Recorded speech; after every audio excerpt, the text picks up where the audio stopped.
Right. It's been a little over a year since President Yahya Jammeh fled the Gambia to live in exile. He's currently in Equatorial Guinea. Now, human rights investigators say they have evidence which could be used to bring Mr. Jammeh to trial on murder charges. Now, if they succeed, it will be down to the determination of the only survivor of one of the worst massacres of Jammeh's 22 years in power. Alex Duval-Smith traveled to central Ghana to meet him. Here is his story. This cemetery is where Martin Chire's dream is buried. He'd wanted to go to Europe. On the way, in the Gambia, he met with the brutality of Yahya Jammeh's regime. The migrants were accused of being part of a coup plot. In the middle of the night, they were taken to be shot. Only Chire got away. I jumped from the pickup to the forest and I heard a noise from at the back there. Who is that? But I did not look back. Started running.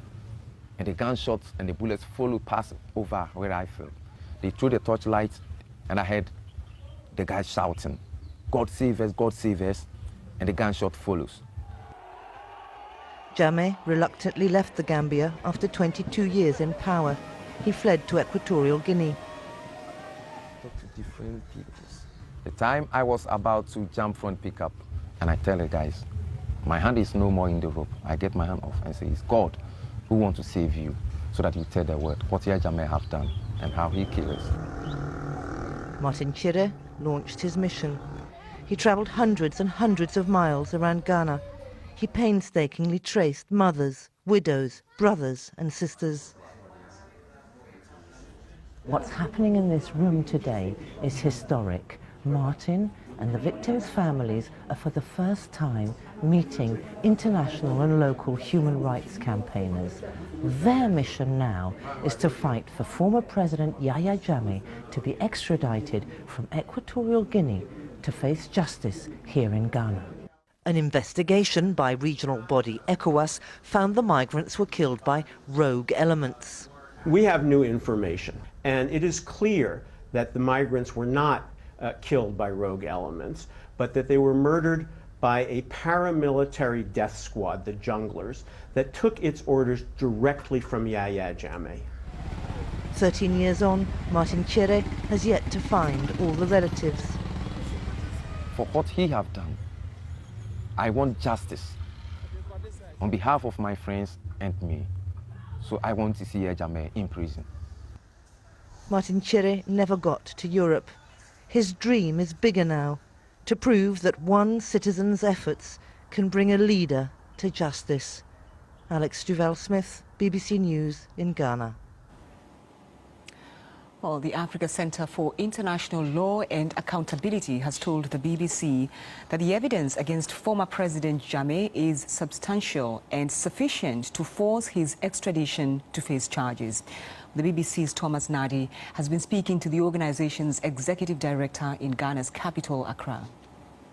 The people who committed these crimes were under direct orders by the President Yahya Jammeh.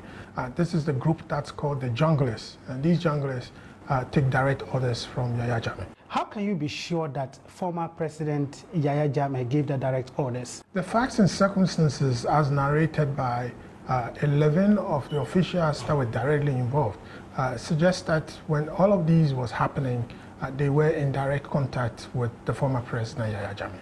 Has there been any response from the former president? We put out this information today. There has been no response yet, but we expect that he might come up with a response in his exile state of Equatorial Guinea. What will have to happen for there to be an extradition? First, we would encourage the state of Ghana to try to independently establish the facts which have been put forward. And then after that, based on the nature of the facts and the evidence that they also uncover, they will seek an extradition request from Equatorial Guinea. Now, isn't it wishful thinking that the Equatorial Guinea will grant your extradition request?